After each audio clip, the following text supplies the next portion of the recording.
Ok, Donc, allez. bonjour Madame Barège. Bonjour. J'en profite aujourd'hui, pas pour parler tellement du compte administratif, mais plutôt du bilan vraiment de mi-mandat. Mi-mandat, ouais. Et donc, assez rapidement, de ce bilan de mi-mandat, qu'est-ce que vous retenez dont vous êtes fier, étant membre de la majorité Oui, d'abord dire que c'est effectivement à mi-mandat et c'est aussi le résultat d'un travail que notre groupe a fait. On a participé, je pense à Norman Omarjee sur le dossier d'Air Austral qu'il a pris à bras le corps dès le départ. Je pense aussi aux mobilités et à un travail que fait avec beaucoup d'acharnement Patrice Boulevard sur la DSP Carjonne. C'est quand même un sujet, le transport est quand même un sujet, les mobilités, pour les Réunionnais tous les jours. qui C'est vient dans de la vie perdre de sa tous les jours. délégation? Non, il n'a pas perdu sa délégation. Non, non, il a toujours sa Il l'a délégation toujours? au moment où nous parlons. Il a beaucoup travaillé. Il a Oui. fait un travail particulièrement conséquent sur les Carjons, sur la DSP, également dans le syndicat qui essaie de réunir et qui a réussi d'ailleurs à réunir l'ensemble des intercommunalités pour donner un peu de cohésion et d'harmonie sur ce qu'on pouvait faire tous ensemble. Je pense aussi au travail. C'est ça, j'avais lu dans les articles sur la SPL estivale que le fait qu'il rentre dans l'exécutif de la SPL estivale Non, l'empêchait de juridiquement, continuer. non, juridiquement, il n'y a aucun sujet, en tout cas D'accord. de ce que nous savons nous aujourd'hui. Mais bon, rendons grâce au travail qu'il a fait, il va continuer à faire, je l'espère. Le travail aussi très important parce que ça porte la nouvelle économie, c'est l'innovation et la recherche. Maya Césari a été très investie dans ce chantier-là, qui est un chantier qui est toujours un peu compliqué parce qu'on est au début d'un processus et on doit accompagner les chercheurs pour qu'ils passent à l'étape de petites entreprises innovantes et puis qu'ils passent après à la production. Et ça, c'est un process qui est très long et il faut vraiment avoir les idées claires là-dessus. Donc on est à mi-mandat, il reste encore l'autre moitié du mandat. Il faut attendre la fin de ce mandat pour vraiment poser le bilan définitif. Le Bien contexte sûr. est très difficile, vraiment très difficile. Le chômage est très élevé. On a devant nous quand même des sujets sur l'économie, sur la grande pauvreté, les écarts de richesse. Il y avait des articles aujourd'hui et des analyses de l'INSEE là-dessus. Il y a bien sûr le grand sujet des mobilités qui reste quand même très important et qui est quand même devant nous. Si je prends Saint-Denis, on a 2 routes régionales qui traversent la ville, le boulevard Sud et le Barachois. Il faut que nous avancions sur les TCSP, c'est-à-dire ces couloirs destinés aux bus pour que les bus ne soient pas pris dans les embouteillages. On va avoir 80 nouveaux bus Carjonne. S'ils sont pris dans les embouteillages, forcément les gens ne prendront pas le bus. Donc voilà, il y a devant nous encore des grands sujets qui doivent répondre à la vie chère, qui doivent répondre à la création de richesse. Je lis création de richesse, emploi et vie chère parce que ça parle de revenus. Et puis les mobilités et toute l'activité autour du logement. Et la question pendante à la satisfaction, c'est des regrets. Est-ce que vous avez des regrets sur les 4 ans passés, quelque chose qui n'aurait pas été fait, qui aurait dû être fait de manière différente? Non, je pense qu'il y a pour nous aujourd'hui des vrais sujets sur la reconnaissance du travail de notre groupe.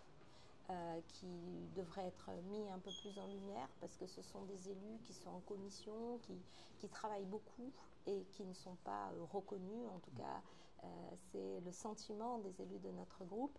Et puis, il y a vraiment un sujet pour nous autour de la gouvernance, mais on le dit régulièrement. Nous sommes d'une culture plutôt qui doit amener et faire avancer le débat. Voilà, mais les choses possiblement avanceront, en tout cas nous l'espérons. Et donc c'est un bilan politique pour la dernière question. Quand vous avez été élu, bon, c'était une alliance entre les 2 tours, mais c'était une majorité unie. Comment définiriez-vous aujourd'hui l'état de cette union? C'est une majorité. Si aujourd'hui on peut faire un bilan à mi-mandat, c'est parce que nous nous sommes unis avec mon score qui était un score de premier tour autour de 18%. Donc, et c'était une union sans condition, une union de conviction parce que nous étions et nous sommes convaincus qu'il fallait changer de majorité à la région parce que le bilan d'Editie Robert était une catastrophe pour la Réunion, un endettement assuré, des travaux qui n'en finissaient pas de jamais finir, pas de vision, y compris sur notre ancrage océanique. Donc notre conviction sans condition du premier tour, faire cette majorité-là avec l'apport que nous avons fait de nos résultats de premier tour, nous en sommes fiers parce que c'est aussi des convictions politiques et Il faut dépasser les choses et on n'est pas dans de la politique politicienne, on est dans de la politique avec des vraies réflexions. On est de la même famille de gauche et progressistes, mais ce qui nous autorise aussi à porter quelquefois notre appréciation, notre désir de nous affirmer dans notre différence aussi. Et comment cette union pourra-t-elle continuer à s'affirmer sur les municipales à venir, où ça semble quand même très difficile au départ de vous réunir? Non, nous avons déjà dit notre point de vue. Il y a des unions qui peuvent se faire sur la base de contrats, sur la base de projets, toujours, de vision. C'est le travail que nous faisons et c'est le travail que nous allons toujours continuer à faire. Il n'y a eu aucun sujet pour les élections qui se sont passées. Il n'y aura aucun sujet sur les élections qui sont devant nous.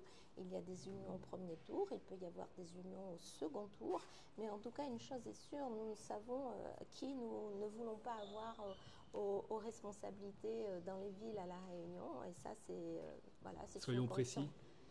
Bah, vous voyez, les unions autour du RN, nous, c'est pas pour nous. Hein, donc moi je sens bien sur le débat national, hein, je vois bien que dans le débat national, la droite vire de plus en plus à l'extrême droite. Donc ce sont des choix extrêmement dangereux quand on regarde l'histoire, mais pas l'histoire de la dernière guerre. Quand on regarde aujourd'hui le monde tel qu'il est, quand on regarde comment on gouverne dans la violence, comment dans l'Europe du Nord on va de plus en plus vers cette extrême qui rejette, qui renie cette position raciste aussi sur la vision de comment on vit ensemble. Lorsque on voit ces exemples aux États-Unis, lorsqu'on voit ce qui se passe à Gaza, en Israël, enfin, je veux dire, le monde nous montre que ça n'est pas cette voie qu'il faut faire. C'est la voie de la guerre, c'est la voie de l'exclusion. Et donc, il faut, dans ces moments extrêmement tendus, extrêmement violents, il faut garder ces valeurs. C'est ce qui est le plus difficile quelquefois, parce que maintenant on est sur les réseaux sociaux, un like peut paraître beaucoup plus valorisant qu'un bulletin de vote peut-être, et on peut être tenté à faire beaucoup de choses pour un like. Et donc il faut garder sa ligne, il faut vraiment garder sa ligne, ne pas s'allier ni de près ni de loin, ni par mégarde. Il n'y a pas de mégarde dans ces alliances-là. Merci.